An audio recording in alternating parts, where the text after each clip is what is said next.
क्या आपके मुंह में से बदबू आती है? क्या आपके मसूड़ों में से खून आता है या सूजन है? क्या आपके मसूड़े नीचे चले गए हैं? क्या आपके दांतों पे पीली सी पत्थर सी लेयर जमा होगी और आपके दांत हिले लगे? ये कुछ ऐसे सवाल हैं जो आपको परेशान करते होंगे।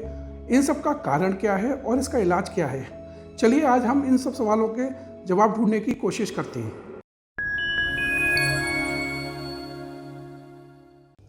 हेलो फ्रेंड्स, मेरा नाम डॉक्टर अमित पारेशर। मैं SC international hospital GK1 New Delhi में as a senior dental surgeon हूँ।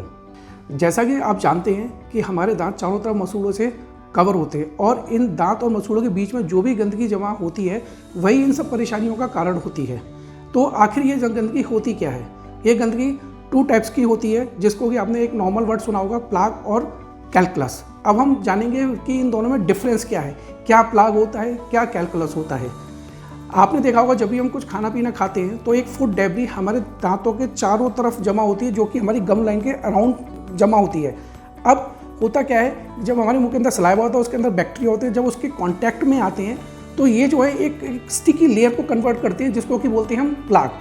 और इसके साइंस क्या होते हैं, आपको कैसे पता चलेगा कि प्लाक डिपॉजिट के? तो आपने देखा होगा जब भी आप सुबह उठेंगे, कुछ लोगों को ऐसा लगता है कि जब सुबह उठते हैं तो उनके मुंह में से स्मेल आनी चालू हो जाती है, या कभी भी आपने ब्रश करा तो एकदम आपको ब्लीडिंग चालू हो जाएगी, प्लस कभी कभी आपके मसूड़ों में से सूजन आने लग जाती है। तो ये एक साइन शो करता है कि आपके मुंह में प्लाक्स डिपॉजिट हो चुका है। अब हम बात करते हैं कैल्कुलस। कैल्कुलस क्या होता है? जब हम रेगुलर ब्रश नहीं करते हैं, जो कि ये प्लाग होता है, ये क्या करता है कि 48 आवर्स के अंदर धीमे धीमे कैल्सीफाइड होने लग जाता है, और जो एक पत्थरनुमा, जिसको कि हम सादा वर्डों में बोलें टाटर के रूप में फॉर्म होता है, जिसको कि हम कैल्कुलस बोलते हैं। ये क्या करता है, इससे हमारे को नुकसान क्या होता है कि मसूड़े और दांत के बीच में, क्योंकि हमारा दांत एक सॉकेट के अंदर अटैच्ड होता है, और जब ये जो हमारा कैल्कुलस है जब वो डीपली इनसाइड दांत और मसूड़े के बीच में अंदर की तरफ प्रोग्रेस करता है, तो उसके कारण क्या होता है, जो हमारा सॉकेट की जो बोन होती है वो लॉस होने लग जाती है। तो जिसके कारण क्या होगा, कुछ ऐसा देखा गया था कि कुछ टाइम बाद आपको ऐसा महसूस होता है कि हमारे दांत हिलने लगे हैं। तो अब हम बात करते हैं इसके इलाज की, इससे कैसे बचा जा सकता है और हम कैसे अपने दांतों को और अपने गम्स को हेल्दी रख सकते हैं। जैसे कि मैंने आपको बताया कि कैल्कुलस जो होता है वो एक टाटर फॉर्म में होता है। इसको नॉर्मली ब्रशिंग से हम नहीं निकाल सकते हैं। तो इसके लिए हमको क्या होगा, इसके लिए हमको अपने डेंटल प्रोफेशनल्स या नियर बाई डेंटिस्ट को विजिट करना पड़ेगा। वो क्या करते हैं कि उनके पास एक अल्ट्रासोनिक स्केलर्स होता है। तो उस अल्ट्रासोनिक स्केलर, जो कि एक वाइब्रेशन और पानी के मोड पे एक्ट करने के कारण ये जो टाटर को स्मॉल पार्टिकल्स में ब्रेक डाउन करता है, जिसके कारण जो आपका टाटर है वो इजीली रिमूव हो जाता है।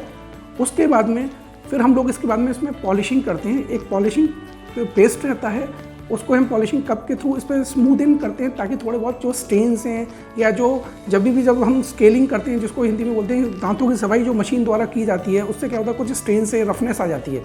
तो जब हम पॉलिश करते हैं तो वो स्मूथ सरफेस रहता है। उसका हमें फ़ायदा क्या होता है कि लॉन्ग टर्म में उस जो टेंडेंसी दोबारा से कैल्कुलस की डिपॉजिट होने की वो बहुत हद तक मिनिमाइज हो जाती है। तो ये तो ट्रीटमेंट रहा आपका, या बोल रहे हैं इलाज रहा आपका कैल्कुलस के बारे में। अब हम बात करें प्लाक के लिए। अगर हम चाहें तो अगर हम कुछ घर में अपने ही कुछ इसका इलाज कर सकते हैं। होममेड रेमेडीज़ रहती हैं या कुछ ओरल हाइजीन इंस्ट्रक्शंस होती हैं, जिसको अगर आप फॉलो करें तो आप काफ़ी हद तक इस चीज़ को कम कर सकते हैं। अब आप पूछेंगे ओरल हाइजीन इंस्ट्रक्शंस होती क्या हैं? तो आपको क्या करना है कि हमेशा ये चीज़ रहती है कि हम ब्रश तो रोज़ करते हैं, पर हमको ये नहीं पता होता कि ब्रशिंग हमें कब करनी है, कैसे करनी है, कितनी टाइम करनी है। तो जनरली अमूमन क्या होता है कि लोग बस एक बार सुबह उठते हैं, ब्रश करते हैं, अपने ऑफिस चले जाते हैं। अब उस दिन भर खाना पीना खाते हैं, रिंसिंग करते हैं, तो उस टाइम तक जो फूड डेब्री होती है वो जमती रहती है, फ्लश आउट होती रहती है, वॉश होती रहती है। पर जब रात का समय आता है उस टाइम हम ब्रश नहीं करते, तो सबसे ज़्यादा क्या होता है, जो बैक्टीरिया और सलाइवा जब जो डेब्री के कॉन्टैक्ट में आते तो सबसे ज़्यादा वहीं चांसेस बनते हैं प्लाक को डिपॉजिट होने के लिए। तो इसके लिए हम ये एडवाइस करते हैं कि आपको ब्रश तो करना चाहिए, पर ट्वाइस अ डे मीन्स दिन में 2 बार, वो भी आपको खाना खाने के बाद, सबसे नंबर 1 चीज़। अब आप बोलेंगे हमने रात को ब्रश करा और लोग आज सुबह भी उठ के ब्रश करने लग जाते हैं। तो हम ये बोलते हैं जब आपने रात को ब्रश करा है और आपका जब ओरल हाइजीन अच्छे से क्लीन आउट है, तो आपको सुबह ब्रश करने की ज़रूरत ही नहीं है। क्यों? जब आपने रात को कुछ खाया पिया ही नहीं है, आप फास्टिंग पे हैं, तो कोई बैक्टीरियल ग्रोथ वगैरह कुछ भी नहीं है। तो उसका तरीका क्या है कि आप सुबह उठिए, एक बार एक रिंस करिए, जिसमें कि अगर आप वार्म वाटर में सॉल्ट डाल के रिंस करते हैं या कुल्ला करते हैं, गरारे नहीं करने। एक कन्फ्यूजन बहुत ये भी रहता है कि साहब रिंसिंग और गार्गिल में क्या अंतर है? तो गार्गिल हमेशा अपने थ्रोट से करते हैं, यानी गले से, और जो रिंसिंग होती है मुंह से होती है, जिसको हम बोलते हैं कुल्ला करना। तो जब आप उससे करेंगे फिर उसके बाद में आप कुछ अपना पहला मील लीजिए। मील हमेशा लेने के आधे से पौन घंटे बाद ही आपको ब्रश करना है। ये आप एक थंब रूल मान लीजिए। इसके लिए कोई भी ऐसा कुछ नहीं है कि हमको बहुत ही आजकल आपने देखा बहुत सारे ब्रांड्स होते हैं कि साहब मेरे को सेंसोडाइन करना है कि मेरे को नॉर्मल पेस्ट करना है। तो इन सब चीज़ों के लिए मेरी राय नहीं है कि पेस्ट आप कोई भी यूज़ करिए, बस वो एक्टिव सॉल्टेड पेस्ट होना चाहिए, वो यूज़ करेंगे तो ज़्यादा बेहतर रहेगा।